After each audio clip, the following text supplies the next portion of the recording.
Hello guys, it's Peter from PS Sound and Eddie, the owner of this beautiful truck, which some of you might have seen last year when I was in San Jose on the first American Masterclass. And now this is in Las Vegas at the it's the third Masterclass in the US, but the 8th overall. And I wanted to share this project with the world. Most of the times, if I just have short time just to walk around trucks, most of the stuff we share on our Patreon channel.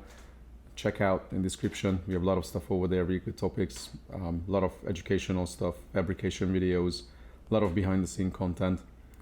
But now this is going to be shared on YouTube with all of you guys because the work that's gone into this truck is very remarkable. And it's a bit of a testament as well that, you know, when people follow the content, they pay attention to how to design systems and they build it properly, something ridiculous can turn out of it. And this truck is currently, I think, potentially, I don't want to say it's the best PS Sound inspired system in the US, but definitely it's right up there. Because I just don't want to say it because some people know that Chris has built a monster on the East Coast, and that is quite something. But when it comes to trucks, I think, this is really up right there. If I had a truck, I would approach it pretty much the same way. So let's go through what Eddie has done in this crazy thing, because he had a system in it last year when I met him at the training, and it wasn't bad, but of course it had limitations. And establishing, the basics to get a good sound stage in a truck, I think by now, if you watch many of our videos on YouTube, you know that a three-way is pretty much a must. And he had a three-way before he had the mid bass in the door. He had a Focal AWM in the door. He had Audison Thesis mid and tweets on the pillars, very off-axis, and it was okay. But he learned that he could do better. And then now, how many hours did you put into it? What do you think? Because in the last 2 months you went crazy to finish it. Probably 80 to 100. Yeah, because you did mid bass in the kicks, you did mid-range install, tweeter install. Wow, you really did the amp rack, that too. Mm-hmm. So probably you spend more time than that. Oh, and fronts up too. So I just jump in, so I show you the mid and high section. So Eddie now has 3 mid-range speakers up front because he has Steg MSS3, which is called 3, but it's a 4-inch. In left, right, and center as well. He fitted one in center as well. Not that it's a must, but when you have a Helix DSP, you can use real center to your advantage, and you can create a preset where it gives a more physical placement to the center. Yes, if the system is tuned well, you will have a holographic image there from driver position from a single seat tune, but by then the passenger hears there's no center image by then if everything is tuned to the driver's side, so you hear mainly the information from this side. But with clever speaker aiming, you will still get nice stereo, you will hear the other side, and you still get amazing spectral balance on this side. So it's not true when people say that, oh, it's a single seat tune, that the passenger would struggle. I sat on passenger side in this car in the last few days plenty, and I'm not lacking anything from the spectral balance. It plays everything just the same way, from all the way from 25 Hertz all the way up to the top end, and nothing is lacking on passenger side either except the staging cues. However, with the real center, we can help the image to shift in front of the passenger, and it creates a more realistic experience even for the passenger, and the driver gets not just a holographic image in center, but also a more solidified physical center image, which many people like. Yes, to tune it, it's a bit tricky, but if you had the location there, why not? Before you had a 6.5 inch up there, didn't you? Which is a bit of an overkill. So tweeters wise, some of you have seen from some of our videos that we like using these air motion tweeters. Still, I haven't had a public announcement on these because we have our own version, which is exactly this, the 60 size, which was designed for us and purely available from PS Sound globally. So if you're interested, you can drop us an email, you can find in the description, and yeah, once Peter has free time, can sit down, do the classic marketing, because people will want to see the specs. We will have to have a video to explain what these tweeters do, what they're about. They are definitely something very special, otherwise I wouldn't be confident to say that we have our own version of it. Then mid-bass wise, so that's where the trick starts, because yes, Eddie fitted a JL 10TW3 in sealed because he likes punch. Not that the response is not there from the mid-bass, because it's there, and we didn't have time to do a preset, but you understand how to do it now, and and I'm sure you will have a preset where you will bypass the front sub, just mute it and make a preset just with the focal AWMs, which now were fitted in the kicks. Can you pull it down, Eddie? Maybe the carpet. Just we pulled that one out so you guys can see. It's done a bit crazy, although you were lucky in this car because the kicks has room for that. It was actually, once you took everything out, it was just perfect. It's perfect. So he made the AWMs in true IB, which means that the drivers are breathing outside towards the wheel arch. But of course they were protected from any moisture, anything on the outside, and they are, sorry guys, and they are also protected by the wheel arch liner, so water is not gonna get to them other than some moisture. Plus you live in California, so that's a different story. So now it's mounted on steel. He used steel rings bolted through the wheel arch, deadened the shit out of the area, and it's reference level mid-bass installation.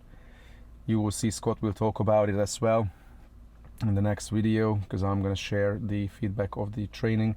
And it's amazing to deal with a system where you don't have problems with the mid-bass, even in that location, even with that carpet in front of it. You can see he took at least the denim insulation of the carpet, but still the back of the carpet is hard.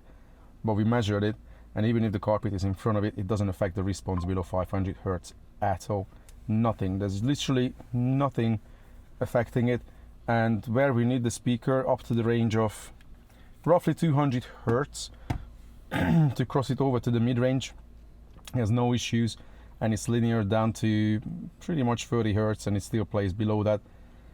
And no acoustical problems, no cancellations in this truck from that location, which I am going to have an RT evaluation as well on our Patreon channel. So if somebody is really into madness, wants to understand how everything comes together in a truck like this when it comes to tuning, then you will see the evaluation of that.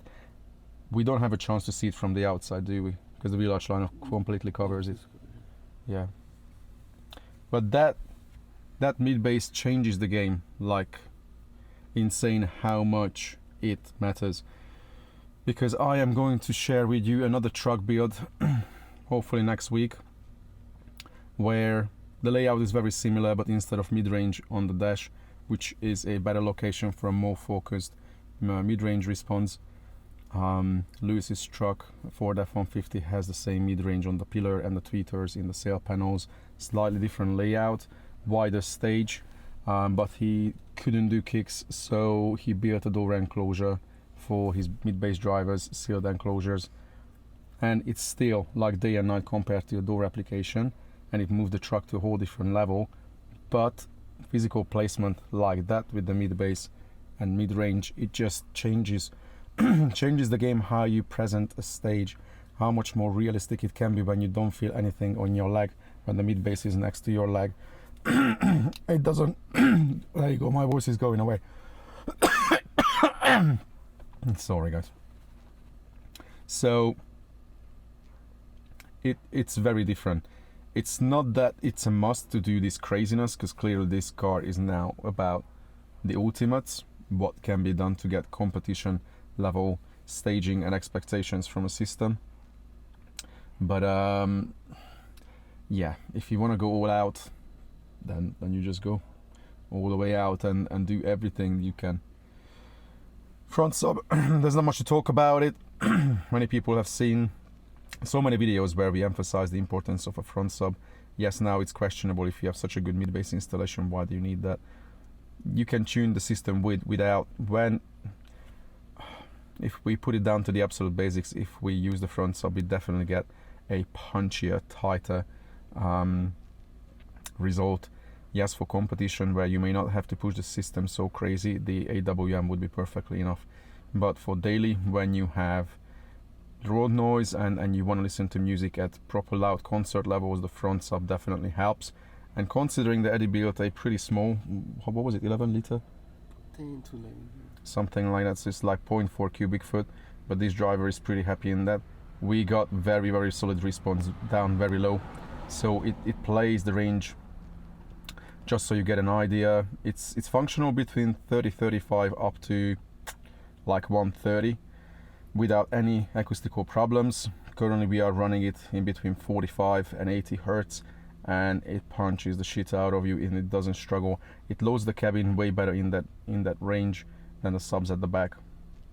I mean, people are only really focusing on output. We are focusing on quality and how we can integrate bass to the front to get every single bass note coming from there. And in that aspect, a front sub definitely helps a hell of a lot. Plus you have no resonances, nothing, and it hits you in the chest like crazy. So that's the front end. Let's move to the back. Let's see that. Because now Eddie will have to open up the seats as well.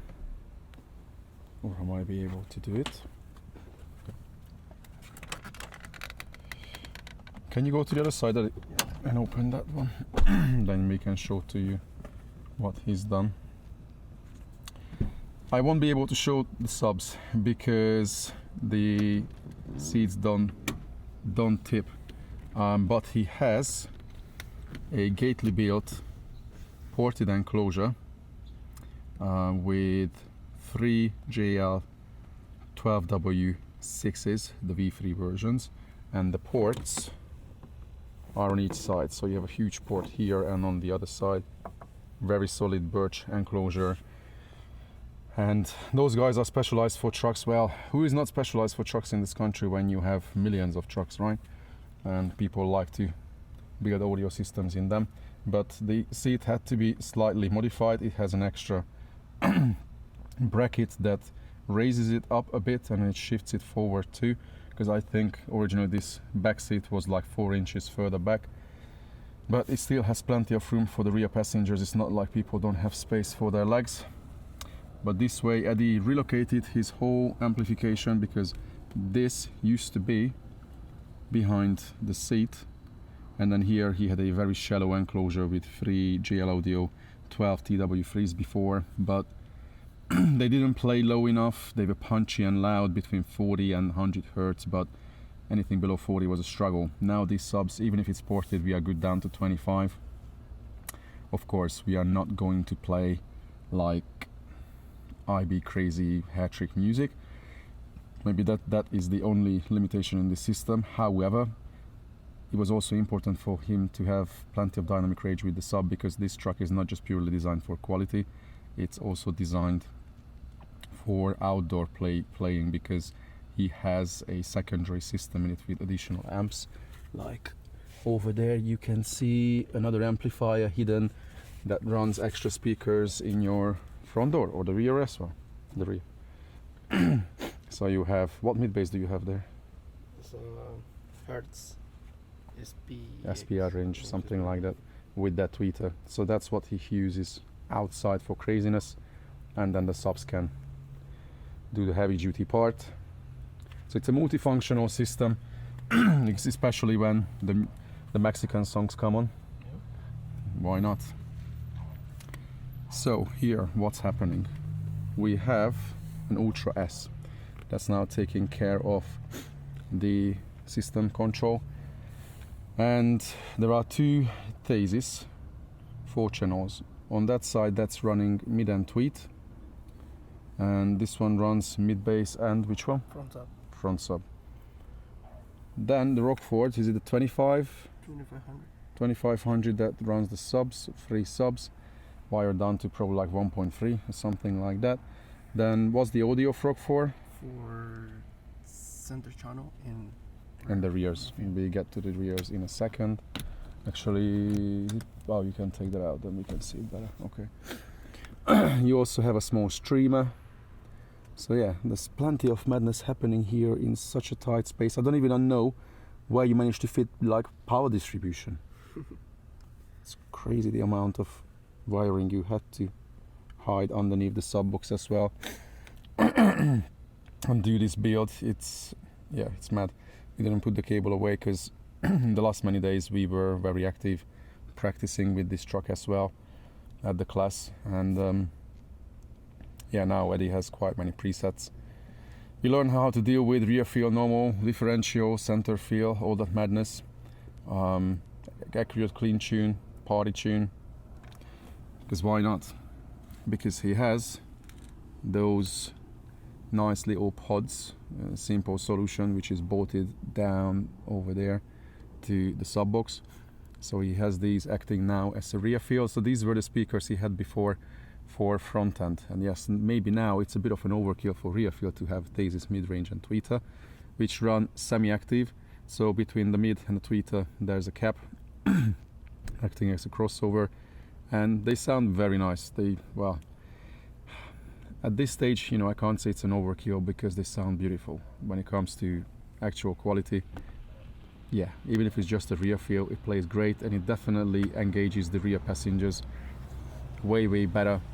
Without them, front end, even if the front end sounds great, he has passengers at the back very often, and it changes the game. They stay engaged. They can also appreciate the quality in the truck, because without that, no, it's not the same. Having said that, you also have rear speakers here. Are these the 3s or the 2s? 2. The 2-inch, which is a bit slightly oversized 2-inch from Audio Frog. So those are running on an additional amplifier where he can control those and set up those as normal rear feel, and then have the shelves as differential or whichever way. There are so many options in this truck now. So what else shall we show? Can we open the bonnet to show the power situation? Mm-hmm. Yeah, we can do that as well. Then we can show what Eddie's done when it comes to the power. But yeah, I don't envy him. Like, fitting so much gear underneath the seat is a bit crazy. You want to show the other mid bass? Other mid bass? Yeah. On that side, yeah, we can do that as well. Let me go to the other side. And I can show the sub box from here too. That's where the connection is. And yeah, we can't see the subs, but they are in there. Yeah, no, it doesn't come through. And the crazy amp rack. We also learned that it's interesting when you spank the system loud, and this amplifier running the mid and tweet was originally programmed to be Class A, because it can have a programmable setup with those switches and display. You can change to pure Class A, which is, I think, only up to like 30 or 50 watt. Then it turns into AB. So when we were spanking the system and the amplifier was running more like in AB, it wasn't overheating. Then we were practicing with it, and when we were just running on very low power, it was in Class A, constantly drawing high current, and it could overheat, and we went to heat protect. As soon as we went to the menu, changed it to Class AB mode, temperature dropped on it, but we didn't hear any loss in quality, interestingly. So, but it's cool that you can do these changes on this monoblock. So there you go, other side mid bass. Yeah, that's a bit trickier because you have the push brake, but he managed to squeeze it in, He went in there, and yeah, when the carpet is in front of you, people would never tell that you have mid bass there. I saw the build pictures. Maybe I will cry for those pictures, and I will share the pictures somewhere, because that when you showed what work went into it, it's really remarkable. What front speakers do you have in the doors now? Because I can see something is shining through. It's a coax. What do you use that for? It's a Hertz. But you also use that for outdoor Oh playing. yeah, for outdoor. Only. Yeah. When you go camping into the mountains, there's nobody within a mile, then SQ system is resting, and then the party system is having fun. He also has multiple sources. He has head unit, he has digital line, he has the Bluetooth streamers, so he has plenty of things to play with. And of course he has a conductor, the protective foil is steel on it. Let's see your power. Here we go. Because there's plenty of madness. So you have a huge access here. Which model is it? Do you know? 31. Whatever it says, if I can't see it. Yeah, whichever. It's quite a big access battery, upgraded. And then all the big fuse holders. Yeah, you made sure that you have. There's another one behind the truck. At the back. I think you can see from here. That's okay. But yeah, he has plenty of power. We haven't had any issue with power fluctuation. I can see he has a relay system there as well. Plenty of thick cables, big free, all ground upgrade. So hang on, is it your main power distribution? So at the back you have nothing, you're running every single power cable to the back to the amps from here? From here. So okay, so that's where you fuse everything. And then you had to find space for all those power cables somewhere underneath the trim panels to run everything back, yeah? Jesus. Okay, this is a truck, you have space in it, so I don't know how difficult it is, but I'm sure it's not a simple job. So this is pretty much Eddie's crazy truck. I mean, I know in America there are many people who love trucks, and this is definitely something that is worth checking out. He lives in the Bay Area. I'm sure if there are meetings or something, you may see him turning up with it, ask for a demo. I'm sure he will be more than happy to show it to you, because it's, yeah, we have to put a sticker on it now. It deserves a sticker. Everybody's crying for a PSM sticker, but cars have to be built properly, performing, tuned properly, then yeah. It's just a beautiful example that all those years of videos I've been sharing, that some people follow it, they do the right things, they learn how to tune, and we just get amazing results. Alright, I'm going to finish the video here, guys. I just wanted to share this with you. As I mentioned, check out the description for the Patreon channel as well as for the email contact, and hopefully I can share more videos with you in the future. Take care.